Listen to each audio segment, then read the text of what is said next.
I think the industry is much more fast-paced. I think the influence of social media is massive. Today, as a brand, you can be cancelled overnight. If you make one bad move, you can be cancelled. But I do believe that challenge is actually an opportunity. It's an opportunity to get better. It's an opportunity to become more nimble, become faster. But I think the challenges facing the industry as a CMO today are, for me, the same as they have always been. Mission to the Moon. Continue with your mission. Hello and welcome to Mission to the Moon exclusive interview. Many of us are familiar with great advertisement that brings smiles and leave lasting impressions on viewers. But did you know that behind these ads that capture Thai hearts, they are more than just products presentation. They are deeply embedded stories and insights. One organization that excels in storytelling is KFC. Not only has it been a global brand that has been part of Thai society for over 40 years, but it has also created campaigns that truly connect to Thai hearts. Today, we are very honored to have Mr. Suhayl Limbada, Marketing Lead and Chief Marketing Officer of KFC Thailand, joining us to share his marketing perspective. What makes today's interview special is that it will be conducted entirely in English, giving us the wonderful opportunity to practice our language skills as well, while learning fascinating marketing stories. สวัสดีครับ Mr. Suhayl. It's a great pleasure to meet you today. And as you are CMO of one of my most favorite brand of all time, I would love to dig up your brains today. Sure, so to no speak. problem. But I would like to start off with this first. Can you tell me about the journey of yourself to become the CFO of KFC? Oh, cool. Thank you, Tab. Thanks for having me, firstly. I think my journey has been an unconventional one. I'd almost call myself the reluctant CMO. Okay. I never imagined that I was going to become CMO one day, but my journey started in Africa. So I was born and raised in Africa. I feel African. I spent a big part of my time growing up in Zambia, in South Africa, and then I moved to the UK. I started my career cleaning offices, cleaning toilets. I started at the very bottom, and then eventually I moved into sales, and ultimately I moved into marketing, and I came back to work for Cadbury, or Mondelez as it's known in South Africa. I worked for 10 years for that organization. I worked across the different marketing spectrum. I was brand manager, senior brand manager. I climbed up the ranks, and then I became GM for Cadbury Indian Ocean Islands. So I was living in Mauritius on an island. It was beautiful. And then I made the move to KFC, and I moved to South Africa. I was looking after marketing for all of Africa, working with the team. And then in my last recent role, I was marketing director for KFC South Africa. I was part of the team that helped turn around that business. And the success of that brought me here to Bangkok, where I am now the market lead and chief marketing officer for KFC Thailand. Wow, that is a very interesting journey. How long have you been here in Thailand? I've been in Thailand for just about 3 years now. Oh, okay. So I consider myself half Thai at least. Do you like Thailand? I love Thailand. Speaking? I absolutely love Thailand. I think I love the people the most. I love how friendly they are, how hospitable they are, and I'm learning a lot about the culture. I come from a very different culture, but coming to Thailand, I've learned a lot about culture and working with people in a different culture. Very interesting journey. I would like to ask you about your role as a CMO in this very fast-paced, the world is changing in a very fast-paced, very unpredictable by all senses. What are the role of CMO today that is different comparing to your marketing role back maybe 10, 20 years ago? Yeah, I think the challenges today are different, but also at the same time the same. I think the industry is much more fast-paced. I think the influence of social media is massive. Today, as a brand, you can be cancelled overnight. If you make one bad move, you can be cancelled. But I do believe that challenge is actually an opportunity. It's an opportunity to get better. It's an opportunity to become more nimble, become faster. But I think the challenges facing the industry as a CMO today are, for me, the same as they have always been. People will talk about the influence of technology. I think technology is definitely going to influence the environment that we operate in. but I think we are in marketing. Our job is to really tap into the hearts and minds of consumers. And for us to do that as marketers, I think we need big ideas. And I think as a CMO in today's age, the opportunity really lies in coming up with big ideas that can change the industry for the better. So related to that question, how do KFC seems to really understand Thai consumers very well?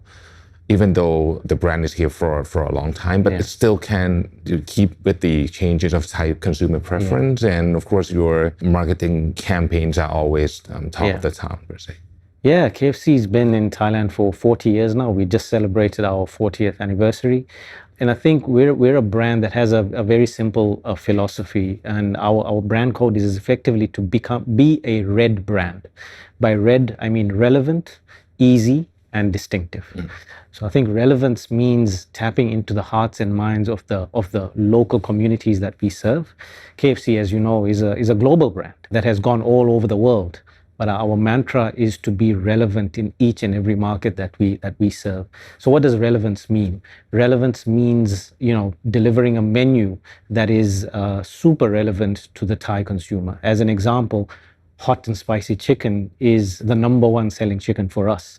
That's because it's relevant to the Thai consumer.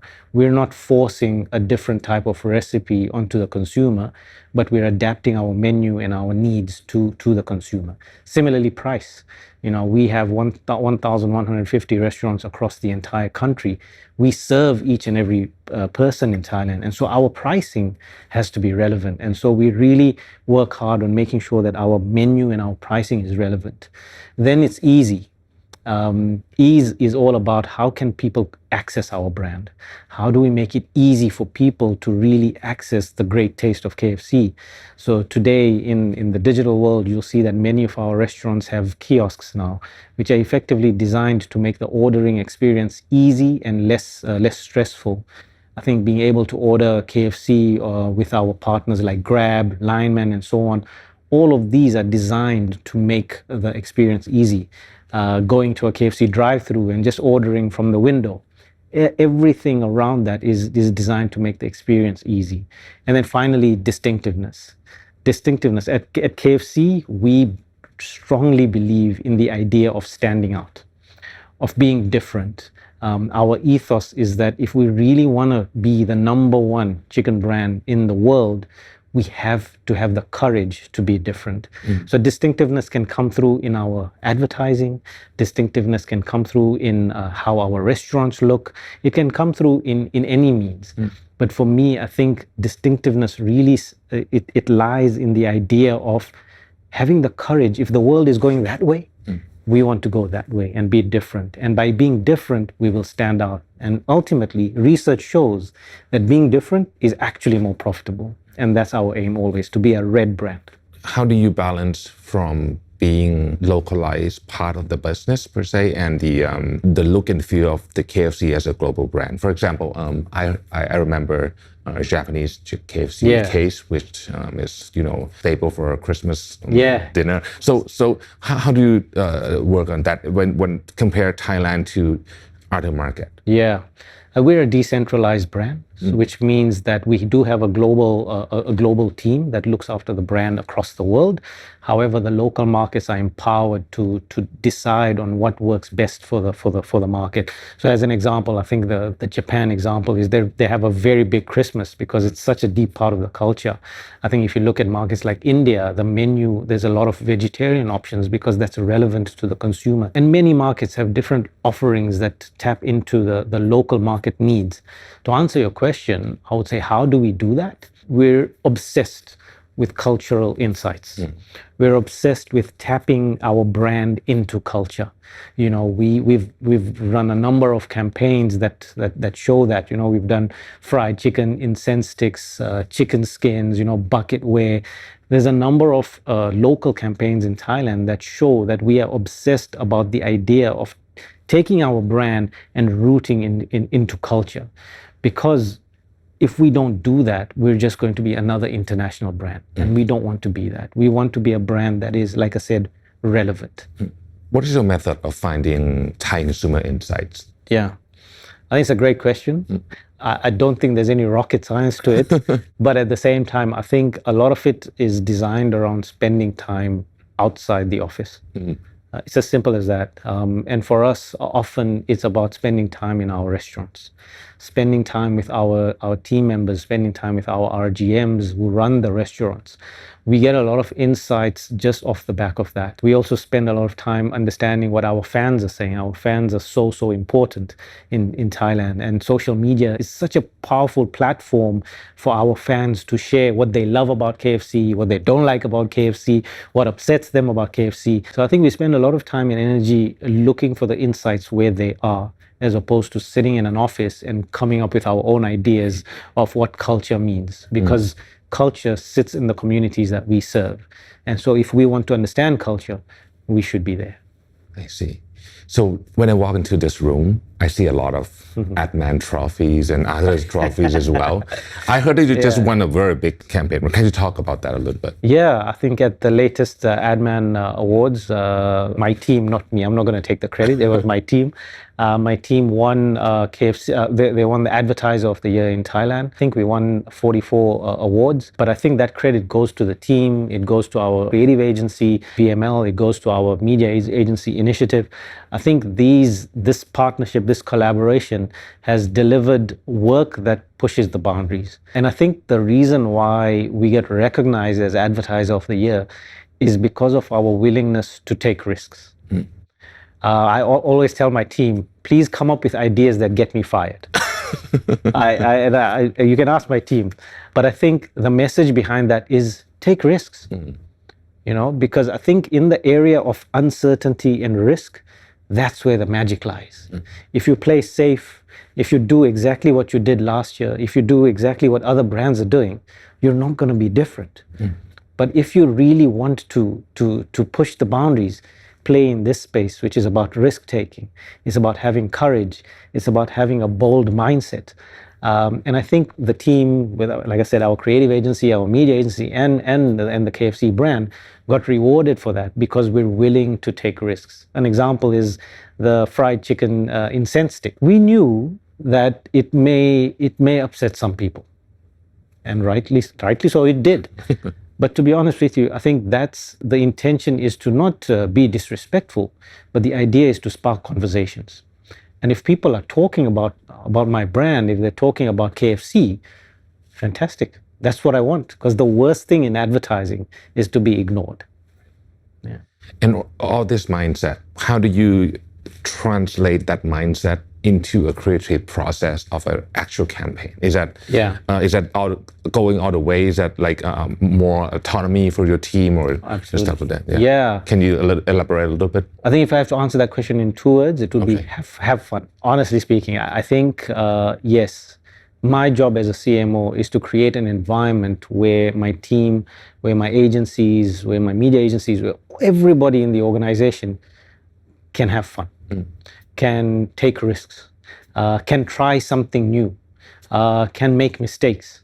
I think that's the culture that I aim to build in this team here. And I think that's from the beginning, from briefing time. So my team will tell you that I look for a very simple brief. You should be able to tell the agency in one line what you want, in one line. Because as the brand owner, if you're not able to clearly tell the agency, hey, this is what I want, in one line, you've already missed the boat, because agencies want simplicity, they want clarity.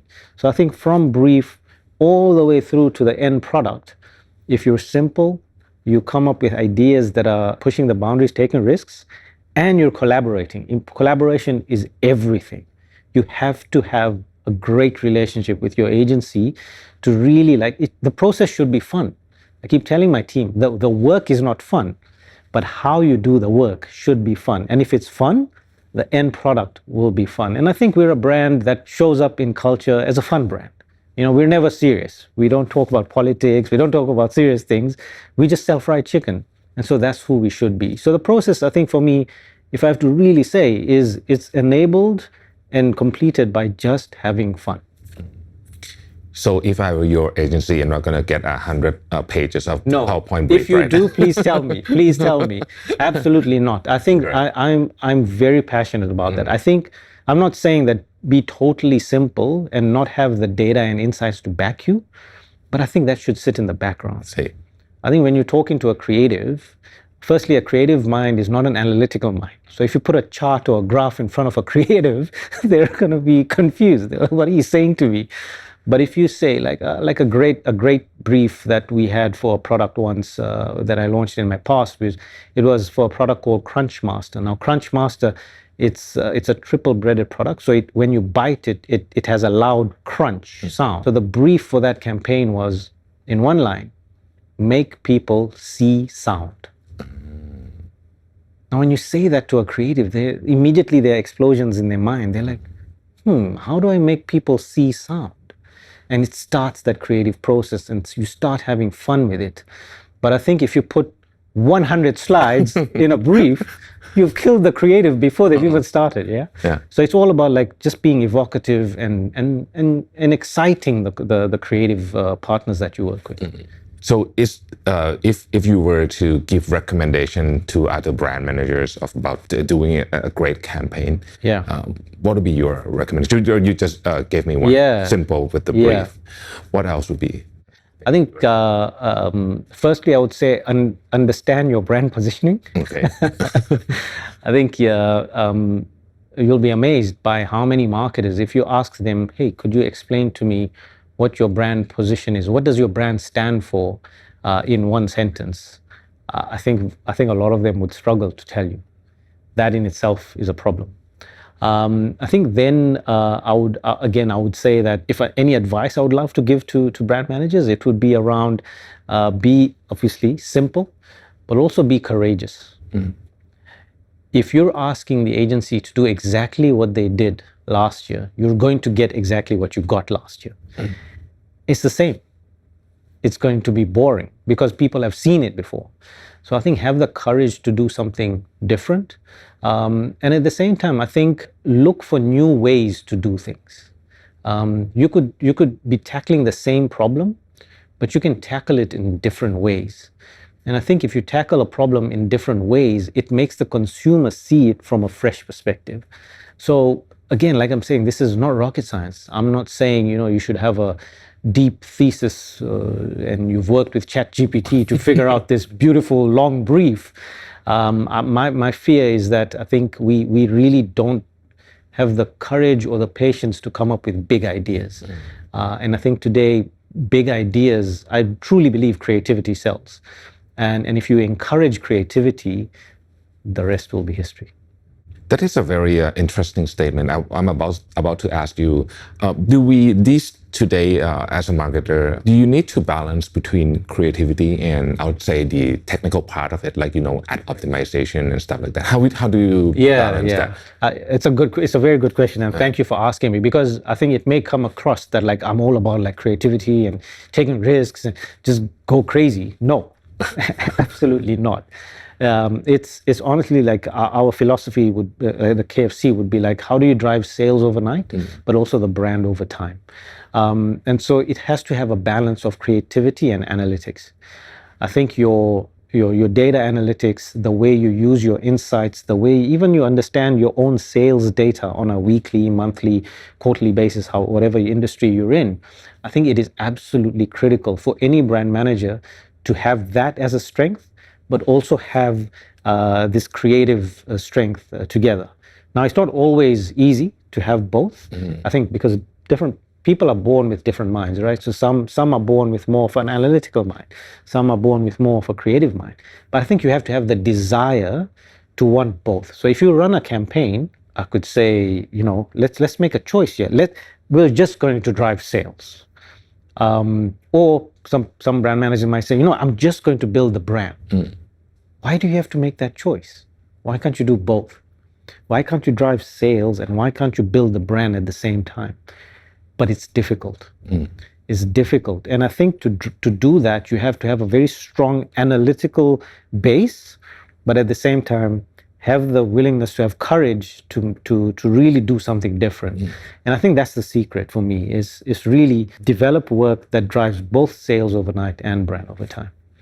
So, like you said, people are slightly maybe more inclined to one way or another, but you should be able to learn to if you are a very creative person, you should be able to excel a little bit more. And that means and to be honest, and that means spending time with people who have perhaps a different mindset with you.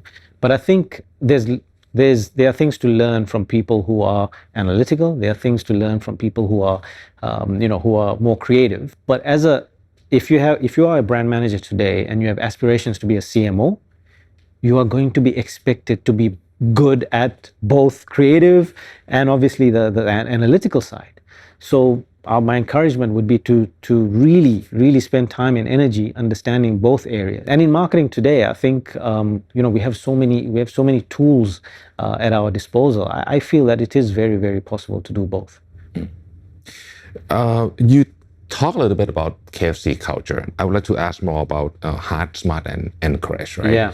How is that translate into everyday's work here? Yeah. I think the smart heart and courage is really, it's in a way self-explanatory. I think it is a behavioral guide for our people, in terms of how they show up. Smart is all about, as you can imagine from the word, it's about using intellect, using insights. How do they actually show up with a curious mindset, a mindset that is that wants to understand things from an intellectual point of view. I think heart is about how you show up with courage, how you show up with concern for others, and then obviously courage is all about taking risks and pushing the boundaries. For us, smart heart and courage is a big part of Yum culture, because ultimately what it does is it drives performance. This is what it's about. It's not just about being very smart, or it's not just about being a very nice person. Ultimately, it is designed around encouraging high performance. And high performance for me is a combination of smart, using your intellect to make smart decisions, to drive decisions that can push the brand to the next level. It's all about heart. Heart is all about how you do things. How do you treat people? How do you take people with you on the journey? How do you treat the communities that you serve? And then courage is also about how you show up to push the boundaries. So I think that combination really drives high performance and makes you the number one brand wherever you go. That is very admiring. Can I ask you? You've been working in many countries, many parts of the world. I would say the cultural difference between each country that you have been in, and the people who work. For example, in Thailand, I think we are on the eastern side of the cultural bar, so we would be a little bit not very expression of our thoughts and stuff. Compared to the West, for example. How do you manage your people in different situations like this? Yeah, it's a great question, and it's something that I've been obviously thinking about myself since my time here. I think in terms of how I manage personally, I'm coming from a Western mindset. I'm very direct. I speak my mind. I'll often say I disagree, but then when I came here, those behaviors, people were like, hey, who's this guy? What is he doing speaking his mind here? And I think, I've been very mindful of how I show up here. And to be honest with you, I've had to unlearn a lot of what I thought and felt about culture. And I've had to relearn the culture here. Because for me to be successful, I have to understand the human beings that I'm working with. I also have to respect the human beings that I'm working with. I have to respect how they've grown up. I have to respect how they have been showing up all their lives. I can't come here as a CMO and expect them to be different. Actually, no. I need to unlearn a lot of what I feel about culture and spend time and energy relearning what culture means here. Because if I can connect as a human being with my team, with my agencies, with the people that I work with on a human cultural level, there's a much higher success rate that I can expect. It's not been easy. I'll be very honest with you. A practical example I can give you is at 12 o'clock. I'm very much on the go. I want to get stuff done. But in Thailand at 12 o'clock, you go around the office and there's no one. Everyone's at lunch, right? 12 to 1, it's like nothing happens. It's lunchtime. Now, my initial mindset was, hey guys, what's going on? Like, why aren't we working? Let's go. But it was only me that was getting frustrated. But now, sort of by unlearning and relearning, what I'm saying to myself is from 12 to 1 o'clock, it's a time for me to connect with my team. I can sit with somebody, have lunch, connect, and build a stronger bond. And I think those are the small things that I'm learning to make an impact, but also really connect with the people that I work with. Is that cultural thing kind of translate into our food culture in Thailand as well, may I ask? Yeah, of course. I think the food is fundamentally different to where I come from, but I think it's not just the food. I think the food here is amazing. It's so tasty. I think if Thai street food in itself is a massive brand, globally it's a massive brand. It's so well known that it got exported to the rest of the world. But I think it's also about how people approach food. I am amazed by how much Thai people can eat. I'm really amazed because I can't keep up with that. So I think those behaviors are something that I've been learning about. The role of lunchtime, the role of snacking. Just this morning I was thinking, you actually can't have an event here without making sure that the food is taken care of. That's the first question my team will ask. If I say, hey, we're going to have this event, the first question is, hey, what about the food? So food plays such an important role, and you see it across the cities. Food is available everywhere. And I think Thai people have a genuine love for food, and that's what excites me because we're in the food industry as a brand. And so there's so much opportunity for us as a brand to succeed here. Do you think the food scenes change in this last couple of years, or? Yeah, I think so. I think there's obviously been a lot more awareness driven by social media, by the internet around the impact of food. So I think you're starting to see health trends come into play. I think people are starting to be more selective about the products that they consume. I think even simple things like making a choice between a carbonated drink and a still water. I think that has changed because people have a much higher awareness of the impact food can have on their health. Even within our beverages, the shifts that we've seen is a shift from sugar to no sugar. That's just one example of how the food trends have evolved over time. And I anticipate that they're going to continue changing. I think the more information people have, the more they will start making decisions about the kind of food that they have.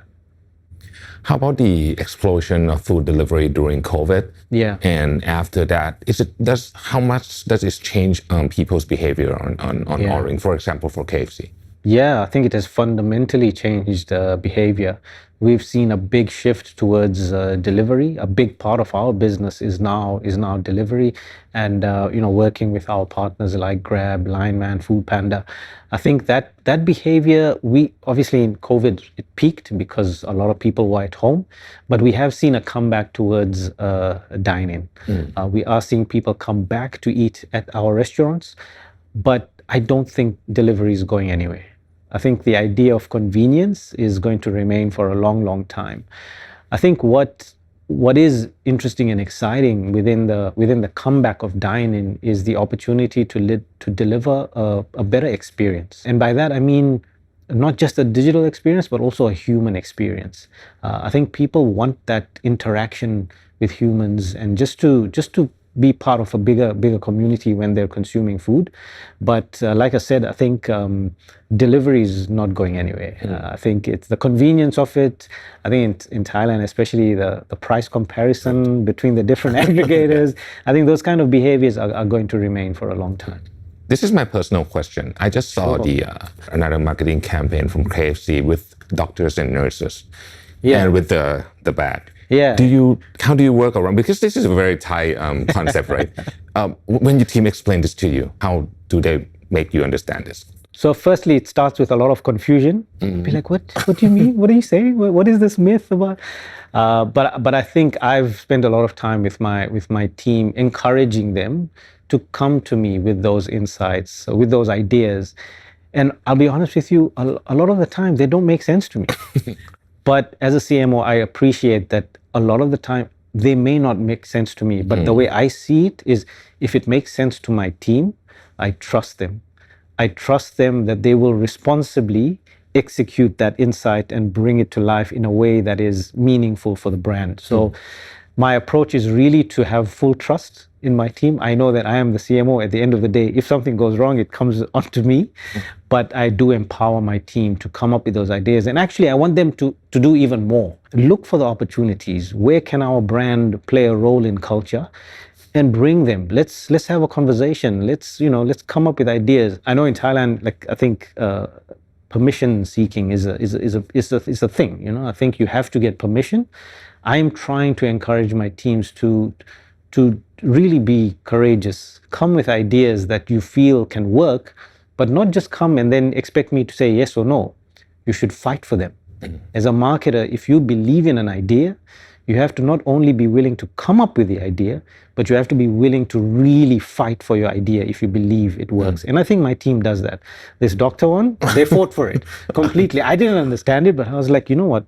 If you believe it's the right thing and you believe it will really elevate our brand and culture, and it did. And I'm grateful to have my team for that. And now you understand that. I get it. Now I understand it. So it was an opportunity for me to learn also. So it's great. But it's a great campaign. I mean, it's go deep into the insights that is very niche, or I think, but it works very well. Yeah. And I learned something along the way, so it's great. So I would like to ask you about your leadership mindset per se. Apart from that, you already told me about having your team taking risks and stuff. What are the mindset that you always keep in the back of your mind when you run a team like this? Yeah, I mean, I think. Like I said, my job is to really create an environment where people can be the best version of themselves. So I think leadership can often be, I mean, you'll get podcasts, you'll get books written about leadership. I think my philosophy around leadership is very, very simple, and that's around human connection. If I spend my time and energy connecting with the people that I work with, I'll understand them better. If I understand them better, I'll be able to create an environment that works for them better. There are different people in an organization. And I think if we are all working towards the same goal, the same vision, then I truly believe that environment will allow each and every person to thrive. I think, we often speak about inclusivity. I'm a big believer in inclusivity. I think different people can bring different things to the table. And I spend a lot of my time encouraging people to share, to speak their mind, to have the courage to put their hand up and say, hey, I think A, B, C, D. Spend time connecting with each other. It's a big part of what I want to do personally, and create an environment that allows people to have fun, to really bring the best version of themselves, and then the rest will happen. It's a very simple philosophy I have. My last question to you is this: if you today were put in charge of a new brand, like completely new, what would be your top 3 priorities that you would do first? Man, that is a great question. That is a great question. If I had to, not that I'm going to, I'll just be clear. If I had to take on a new brand, a new role, I think first and foremost, I would probably even say even the first 90 days not doing any work. Not to say I want to be lazy, but actually I would just spend that time connecting with the people in the organization. I think understanding the humans, spending time and energy understanding what's working for them. What are their current challenges on the brand? Where are they being heard? Where are they not being heard? I think building that connection with people, that's the very first thing I would do. And then once I've understood the people behind the brand, then I'd start looking at the brand. Understand what's going on with the brand, understand where the brand sits in the hearts and minds of the consumers, and get a grasp of whether there's a brand love problem? Is there a brand consideration problem? What's are there any challenges with the brand? And then finally, I would look at how is the brand going into the market? Are there any opportunities further to make that better? So for me, to answer that question very simply, I would say I would start with the people and I would spend the vast majority of my time with the people. If I get the people piece right, the brand piece will naturally follow. Yeah. I'm gonna have to have my one last question again. Yeah, of course. Please. If Colonel Sanders were here today, what would you tell him? I think I would firstly thank him. I would really thank him for his legacy. I don't think he left us with just a fried chicken brand, because our brand is based on his values. I think our brand is based on his character. The person that he was. This is somebody who for 60 years of his life tried so many different ideas, and only at the age of 60 did he find something that actually sort of worked for him. So I think he's a symbol of hard work. He's a symbol of perseverance, and I think he had a very deep desire to do good in the communities that he served. So I think I would thank him, and I would say to him that what he left us with is the foundations of this amazing global brand. I truly believe that we are the number one brand in the world, and it's because of the legacy that he left. I think in terms of what I have learned over that time is really my personal growth journey has been as a result of our culture at KFC. Our culture is one, we spoke about smart heart and courage, but our culture at KFC is really, really people-folk. I would not be where I am if I didn't have the opportunity to really spend time and energy with working with amazing people, but also people who are performance-driven. It's not just to say that, oh, we're nice people, we hug each other, and it's all well and good. Actually, no. I think that's what Smart Heart encourages. It's about working with people in a nice way, in a good way, but we all want to drive high performance. And I think that's the thing that I've learned at KFC, is that high performance you can achieve high performance in a heart-led way. Wow, you ended so well. I don't need any closing. But I think today the audience and I as well has learned so much today. Thank you so much. No, thank you so much. Thank you for your time. I appreciate it. This has been a truly insightful interview, so we thank Mr. Suhayl very much for sharing such a valuable perspective about KFC journeys in Thailand with us. I think from today's interview, Mr. Suhayl's perspective on marketing, consumer understanding, and brand building has been a very enlightening journey. KFC's success in Thailand has been clearly a result of hardworking, deep cultural understanding combined with strategic thinking and genuine care for customers, and a lot of creative ideas, of course. I think this has been another great episode we had. So thank you everyone for watching and listening. See you again on Mission to the Moon. Mission to the Moon. Continue with your mission.